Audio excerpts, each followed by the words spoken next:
बहुत बड़ी खबर का रुख करेंगे। न्यूज़ 18 की खबर का बहुत बड़ा असर हुआ है। बिहार के स्कूलों में छुट्टी कर दी गई है। 11 से 15 जून तक छुट्टी कर दी गई है। हीट वेव को लेकर एसीएसएस सिद्धार्थ ने यह बहुत अहम फैसला लिया।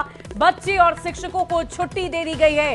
इस वक्त की बहुत बड़ी खबर न्यूज़ 18 पर प्रमुखता से शिक्षक और छात्रों की तस्वीरें हमने आपको दिखाई थी कि कैसे शिक्षक और छात्र परेशान हो रहे थे, बेहोश हो रहे थे, जिसके बाद ये बहुत ही अहम निर्णय लिया गया है। इस पूरी खबर की अधिक जानकारी के साथ न्यूज़ 18 संवाददाता पटना से रजनीश कुमार हमारे साथ फोन लाइन पर जुड़ चुके हैं। रजनीश, क्या जानकारी है? बहुत ही महत्वपूर्ण निर्णय लिया गया, न्यूज़ 18 की खबर का बड़ा असर। बिल्कुल, देखिए, न्यूज़ 18 ने प्रमुखता से मुहिम के तौर पर खबर को दिखाई थी और इसके बाद एसीएसएस सिद्धार्थ ने बैठक बुलाई है माध्यमिक शिक्षा निदेशक प्राइमरी डायरेक्टर के साथ, और उसके बाद इन्होंने फैसला ले लिया कि कल से 15 जून तक जो है सभी स्कूलों में शिक्षकों के साथ साथ जो बच्चे हैं उनके लिए छुट्टी रहेगी। और इसके अलावा 2 दिन जो है पहले से अवकाश घोषित है पर्व को लेकर, तो कुल मिलाकर शिक्षकों के लिए बड़ी राहत की बात है कि अब 18 तारीख को सीधे स्कूल खुलेंगे। और निश्चित रूप से 1 साल के बाद शिक्षकों को ये इतनी बड़ी राहत मिली है कि 1 साल की लंबी छुट्टी मिली है। और निश्चित रूप से मौसम विभाग ने भी फोरकास्ट किया था और अगले 14 जून तक बिहार में हीट वेव का कहर जारी रहेगा, जिसको देखते हुए एसीएसएस सिद्धार्थ ने फैसला लिया है, जिसके बाद शिक्षक लगातार बधाई दे रहे हैं शिक्षा विभाग को और एसीएसएस सिद्धार्थ को, शिक्षा मंत्री सुनील कुमार को। जी और रजनीश, ये बताइए कि अब शिक्षकों के लिए भी राहत भरी खबर है, क्योंकि उन्हें भी अगले 11 से 15 जून तक छुट्टी दे दी गई है। बिल्कुल, इससे पहले छुट्टी मिली थी, 8 जून तक जो है स्कूली बच्चों को छुट्टी मिली थी, लेकिन शिक्षक लगातार मांग करते रहे, शिक्षकों को राहत नहीं मिली थी। तब दौर था के पाठक की छुट्टी पर जाने का और एसीएसएस सिद्धार्थ ने एक तरफ से समझिए कि बैठक की और उसके बाद इन्होंने फैसला लिया है। कुल मिलाकर ये कहें कि बच्चों के साथ साथ शिक्षकों को भी छुट्टी मिली है, जो सबसे बड़ी खबर है। और निश्चित रूप से शिक्षक भी लगातार धन्यवाद दे रहे हैं शिक्षा विभाग को और सरकार को। चलिए, बहुत बहुत शुक्रिया रजनीश हमारे साथ जुड़ने के लिए, तमाम जानकारी के लिए। तो न्यूज़ 18 की खबर का बहुत बड़ा असर हुआ है। एसीएसएस सिद्धार्थ ने ये बहुत ही अहम फैसला लिया है। बच्चे और शिक्षकों को छुट्टी 11 से 15 जून तक के लिए दे दी गई है।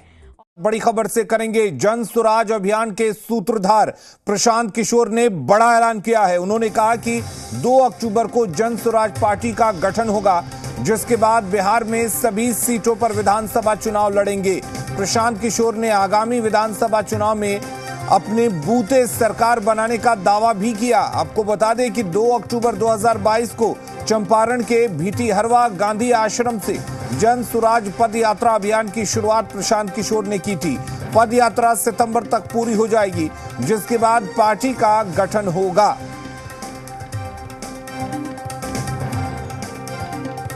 तो बिहार के सियासत में अब पूरी तरह से प्रशांत किशोर एंट्री मारने वाले हैं। 2 अक्टूबर को जन स्वराज पार्टी की स्थापना का ऐलान उन्होंने किया है और इसके साथ ही उन्होंने सभी सीटों पर चुनाव लड़ने का दावा किया है। हमारे साथ रुपेंद्र जुड़े हुए हैं, जी मीडिया संवाददाता। रुपेंद्र, आपसे जानना चाहेंगे क्या कुछ कहा है प्रशांत किशोर ने और किस तरह से देखा जाए इसे बिहार के सियासत के लिए?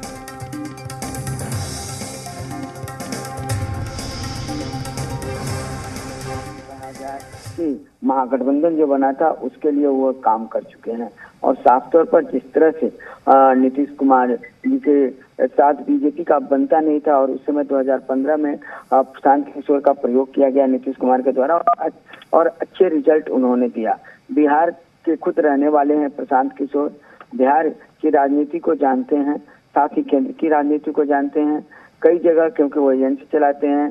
तो प्रधानमंत्री के फर्स्ट टाइम 2014 के समय भी उन्होंने उस समय वहाँ योगदान दिया। तो साफ तौर पर देखा जा सकता है कि प्रशांत किशोर जिस तरह से बिहार में अभी एक्टिव हैं, उन्होंने जन स्वराज के दौरान पैदल यात्रा भी किया है कई जिलों का। तो उसके बाद अब जिस तरह से स्थिति बन गई है उसको देखते हुए प्रशांत किशोर ने फैसला लिया है कि वो अब 2 अक्टूबर जिस दिन महात्मा गांधी की जयंती है उसी दिन जो है जन स्वराज को एक पार्टी के रूप में जो है वो डेवलप करेंगे और पार्टी बनाएंगे।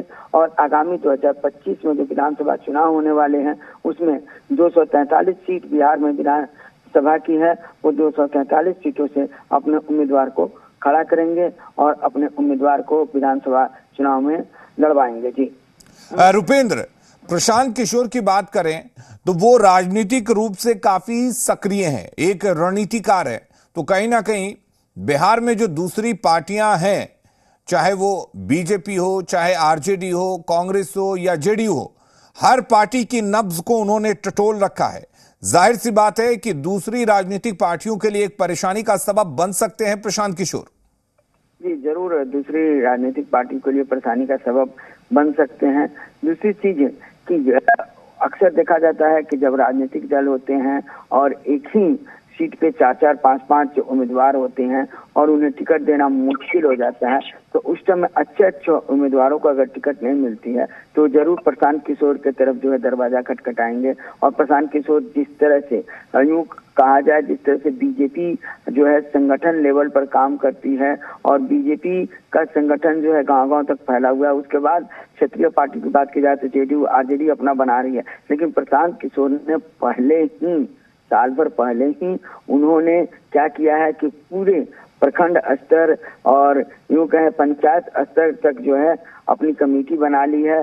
और यही कारण है कि जब तमाम चीजें तैयार हो गई हैं तो प्रशांत किशोर अब चुनाव लड़ने का ऐलान करेंगे। पूरे राज्य में 243 सीटों पर जब अपनी पार्टी 2 अक्टूबर को घोषित करेंगे, उसके बाद 243 सीटों पर चुनाव लड़ाने के लिए वो तमाम चीजों को घोषणा करेंगे। तो साफ तौर पर देखा जा सकता है कि प्रशांत किशोर हर पार्टियों के नब्ज को टटोले हैं, तो कहीं ना कहीं प्रशांत किशोर को इसके बाद फायदा भी मिल सकता है और उन नेताओं को फायदा मिलेगा जिन नेताओं को कहीं जगह नहीं मिल पाती है। जी चलिए, बहुत शुक्रिया रुपेंद्र आपका तमाम जानकारी देने के लिए। और रांची से इस वक्त एक बड़ी खबर है। कल्पना सोरेन आज